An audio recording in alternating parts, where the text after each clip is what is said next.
La nouvelle vague, c'est quand le cinéma français s'est dit, bon, on va arrêter de faire semblant. Parce qu'avant, les films, c'était toujours les mêmes. Toujours en studio, tournés avec des acteurs qui parlaient comme s'ils avaient un balai dans le cul, dans le dos. Personne n'a jamais parlé comme ça dans la vraie vie. Tu vas pas dire à ton pote, oh, mais que fais-tu dans ce lieu insolite? Non, tu dis, qu'est-ce que tu fous là? Et c'est ça que les mecs de la nouvelle vague ont ramené. La vraie vie. En gros, t'as Truffaut, Godard, Chabrol, Romer, et j'en passe. Des critiques de ciné qui en avaient marre de défoncer les films des autres. Donc ils se sont dit, ok, on a assez critiqué, on va le faire. C'est comme si les rageux de Twitter se mettaient à tourner Parasite. Et eux, ils ont pas de thunes, pas de studio, pas d'autorisation de tournage. Ils sortent dans la rue avec une caméra qui tient à moitié avec du scotch, c'est tremblant, c'est bancal, mais ça respire. Et bizarrement, ça marche. Truffaut sort les 400 coups, un gamin qui fugue, un film hyper perso, pas de chichi. Godard balance à bout de souffle, Belmondo qui fume toutes les cigarettes de Paris, qui drague en marchant, et qui parle directement à la caméra, comme si t'étais son pote. À l'époque, c'est une claque, aujourd'hui c'est culte. Mais pourquoi ça s'appelle Nouvelle Vague? Parce qu'un journaliste avait sorti ce terme en parlant d'une génération de jeunes. Et eux, ils se sont dit, bah parfait, on prend. Zéro effort marketing, mais ça sonne mieux que bande de mecs fauchés avec une caméra. Et ce qui est fou, c'est que ces films bricolés là, ils ont inspiré tout le monde derrière. Tarantino, Scorsese, Coppola, bref, les Américains qui eux avaient du budget. Comme quoi tu peux changer l'histoire du cinéma avec 3 potes, une caméra et l'arrogance de dire, on s'en fout des règles.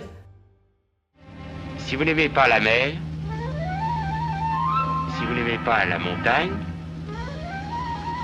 si vous n'aimez pas la ville, allez vous faire foutre.